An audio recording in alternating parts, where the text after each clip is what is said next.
అధ్యక్ష, రాయలసీమ ఒక దుర్భిక్ష ప్రాంతం అయితే ఈ హంద్రీనీవా ప్రవహించేటువంటి ప్రాంతం చాలా తీవ్రమైనటువంటి దుర్భిక్ష ప్రాంతం అధ్యక్ష.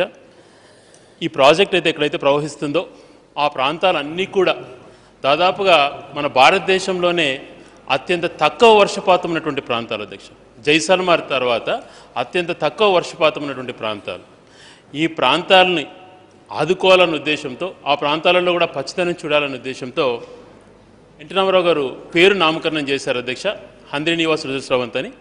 దాని తర్వాత ఉన్నటువంటి ప్రభుత్వం మొత్తం పైన ఈ ప్రాజెక్టు పైన 13 కోట్లు ఖర్చు పెట్టడం జరిగింది అధ్యక్ష. తర్వాత ఈ ప్రాజెక్ట్ని దివంగత నాయకులు డాక్టర్ రాజశేఖర రెడ్డి గారు ముఖ్యమంత్రి అయిన తర్వాత దీన్ని ఏదో రకంగా ఆ ప్రాంతంలో చేసి ఆ రైతులను ఆదుకోవాలన్న ఉద్దేశంతో ఫస్ట్ ఫేజ్, సెకండ్ ఫేజ్ కింద 6,850 కోట్లతో ఈ ప్రాజెక్ట్ ప్రారంభించడం జరిగింది అధ్యక్ష. 2004-09లోనే దాదాపుగా 4,000 కోట్లు ఖర్చు పెట్టేసడం జరిగింది అధ్యక్ష. తర్వాత 9-14లో 1,800 కోట్లు ఖర్చు పెట్టడం జరిగింది అధ్యక్ష. ఇప్పుడు ముఖ్యంగా మంత్రి గారిని మేము ప్రశ్నిస్తున్నది ఏంటంటే అధ్యక్ష, ఇల్లంతా ఒకరు కట్టేసుకున్నారు, కిటికీలు పెట్టేసి సంత మాదే ఇల్లు అన్నట్టుగా వీళ్ళ చేస్తున్నటువంటి చందం చూసి ఆశ్చర్యపోతున్నారు అధ్యక్ష ప్రజలంతా కూడా. మొత్తం ప్రాజెక్ట్ ఆ దుర్భిక్ష ప్రాంతంలో అంత ఖర్చు పెట్టి యుద్ధ ప్రతిపాదన చేయాలని చెప్పి ఎక్కడ కూడా 5% ఎక్సెస్కి ఉండకూడదు అని చెప్పి రూల్స్ పెట్టి 22% మాదిరి జీవోలు ఇవ్వకుండా చాలా భాగంగా కంప్లీట్ చేయడంతో పాటు ఆ ప్రాజెక్ట్ని ఏదో రకంగా ఆ ప్రాంతంలో నీళ్ళు ఇవ్వాలనే ఉద్దేశంతో చేపట్టిన ప్రాజెక్ట్ కాబట్టి జీడిపల్లి వరకు మొదటి విడత అయిపోయింది కాబట్టి జీడిపల్లి నుంచి అడిపల్లి రిజర్వాయర్ వరకు దాదాపుగా 330 కిలోమీటర్ల మెయిన్ కెనాల్ ఉంది అధ్యక్ష. ఈ మెయిన్ కెనాల్ కూడా దాదాపుగా 70% పూర్తి అయిపోయింది.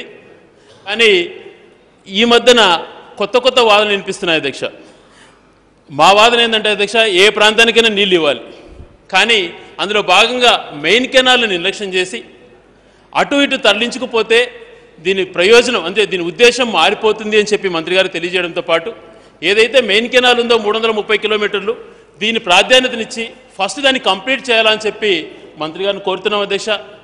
కొత్తగా కొంతమంది మాకు ఈ ప్రాంతంలో నీళ్ళు ఇవ్వాలి, కెనాల్స్ పైన తిరుగుదాం రండి అని చెప్పి మంత్రిని ఆయన వెంట పెట్టుకోవడము, ఆయన అక్కడికి వెళ్ళి మీకు 3 నెలల్లో నీళ్ళు ఇచ్చేస్తానని హామీలు ఇస్తుండడం చూస్తే ఆశ్చర్యకరంగా ఉంటుంది అధ్యక్ష. 330 కిలోమీటర్ల మెయిన్ కెనాల్ని దృష్టిలో పెట్టుకోకుండా ఈ బ్రాంచ్ కెనాల్స్ ఏవైతే ఉన్నాయో, మడకసిర బ్రాంచ్ కెనాల్ దాదాపుగా 17 లిఫ్ట్లు వస్తాయి అధ్యక్ష, పొంగనూరు బ్రాంచ్ కెనాలు దాదాపుగా 16 లిఫ్ట్లు వస్తాయి అధ్యక్ష. కానీ అవి కూడా ముఖ్యమే ఆ ప్రాంతంలో.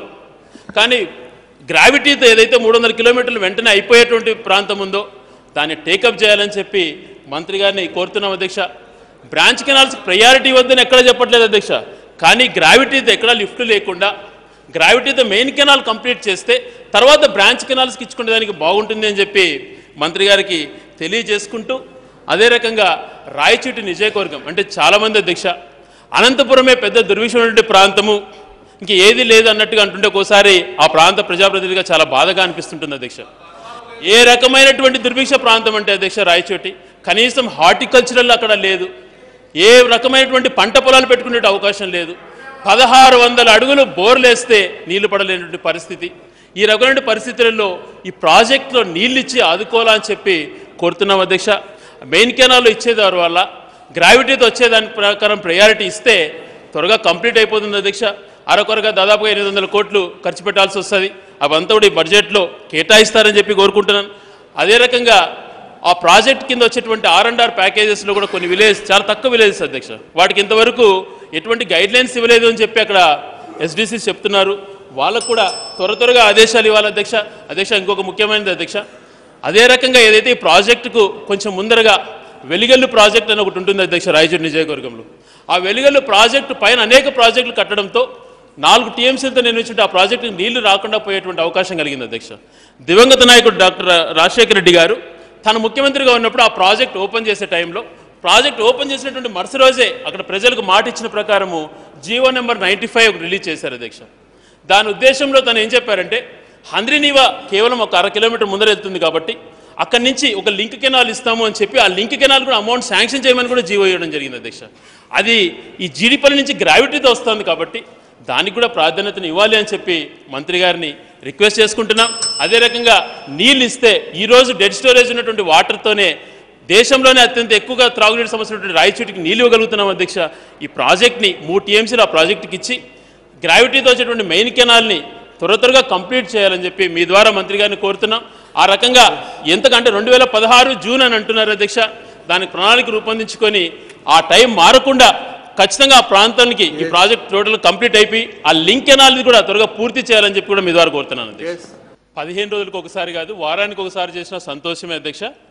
ముందే ఒక విషయం చెప్పాను అధ్యక్ష, నేను ఇల్లంతా పూర్తి అయిపోయింది, కిటికీలు పెట్టి ఇల్లు మాది అంటున్నారని చెప్పి. సంతోషమే అధ్యక్ష, ఆ క్రెడిట్ తీసుకున్న కిటికీలు పెట్టినప్పుడు కావాల్సిందే, కిటికీలు పెట్టి అంతా మాది అని అనుకోవడం కూడా సంతోషకరమే.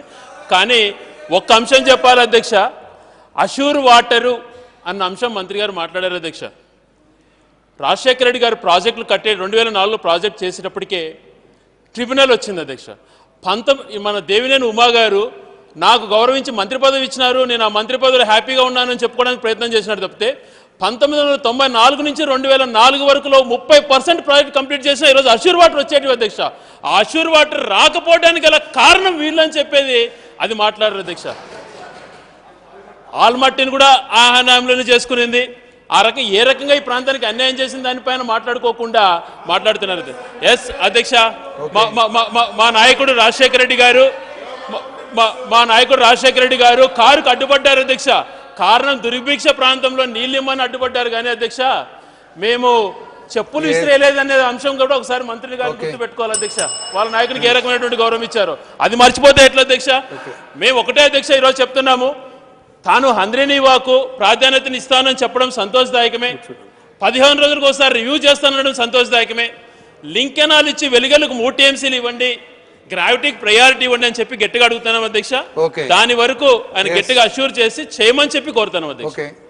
సభను తప్పుదోవ పట్టించే అంటే మంత్రి గారు ప్రాజెక్ట్స్ పైన స్టడీ చేస్తారు అని మేము ఒప్పుకోవడం కూడా దురదృష్టకరం అవుతుంది అధ్యక్ష. దీని గురించి మాట్లాడితే ఆ స్టేట్మెంట్ ఏ రకంగా ఇవ్వాల్సి వచ్చిందంటే అధ్యక్ష, 2005లో ప్రాజెక్టులు హంద్రీనీవా, గాలేరు నగిరి, వెలుగొండ ఈ ప్రాజెక్టుని కల్వకుర్తి, భీమా ఇవన్నీ కూడా కరువు ప్రాంతంలో ఉన్నటువంటి ప్రాంతాలు. ఆంధ్రప్రదేశ్లో ఈ ప్రాంతానికి నీళ్ళు ఇవ్వాలా అని చెప్పి స్వర్గీయ రాజశేఖర రెడ్డి గారు స్టార్ట్ చేస్తే అధ్యక్ష, అప్పుడు వీళ్ళు ఊరికే ప్రాజెక్ట్ కట్టుకుంటున్నారని అడ్డుపెట్టడానికి ప్రయత్నం చేశారు అధ్యక్ష. ఒక స్టేట్మెంట్ ఇవ్వాల్సి వచ్చింది, వాళ్ళు అడ్డుపడ్డారు అధ్యక్ష, మీరు అక్కడ ప్రాజెక్ట్ కట్టేదానికి లేదు అని. కారణం ఏంటంటే అధ్యక్ష, 1994 నుంచి 2004 వరకు వీళ్ళు ఏమాత్రం ప్రాజెక్టులు చేయకపోవడం ఒక దురదృష్టకరం అయితే ఆ ప్రాజెక్ట్స్ని ఇప్పుడు కట్టకూడదు, ట్రిబ్యునల్ ఏర్పడింది ఆ కాలంలో దురదృష్టవశాత్తు. కానీ ఈ ప్రాజెక్టులను ఆపేస్తే చాలా ఇబ్బంది పడుతుందనే ఉద్దేశంతో ఈ ప్రాజెక్టును ఏదో రకంగా కంప్లీట్ చేయాలనే ఉద్దేశంతో ఆ లెటర్ ఇవ్వడము ఏ ఉద్దేశంతో ఇచ్చారో దేవినేని ఉమా గారు మనసులో మాట చెప్తే చాలా సంతోషంగా ఉంటుంది. ఆ మనసులో మాట చెప్పకుండా ఆ బురద జల్లే కార్యక్రమం చేయడము దురదృష్టకరము. అందులో భాగంగా సార్, ఆ 97లో వీళ్ళైతే ఏదైతే సుప్రీంకోర్టుకు అపాయింట్ చేశారో OS1 అని కర్ణాటక అపాయింట్ చేసినటువంటి లాయర్తో సరైనటువంటి కౌంటర్ ఇచ్చుకోలేక OS2లో వీళ్ళు ఫెయిల్యూర్ అయిపోయి ఆ ట్రిబ్యునల్లో కూడా సరైనటువంటి వాదన ఇచ్చుకోలేక ఆ టైంలో వీళ్ళు ప్రాజెక్టులు స్టార్ట్ చేయలేకపోగా ఆ ట్రిబ్యునల్ ఏర్పడిన తర్వాత విధిలేని పరిస్థితులలో ఎట్టి పరిస్థితులలో ఈ ప్రాజెక్టులు చెయ్యాలి అని చెప్పి సదుద్దేశంతో తన నిర్ణయం తీసుకుంటే ఆ నిర్ణయాన్ని బురద జల్లే కార్యక్రమంగా మంత్రి వాడుకోవడము ఎంతవరకు సమంజసమో ఒకసారి తన మనస్ఫూర్తిగా సమాధానం చెప్పాలని కోరుతున్నాను.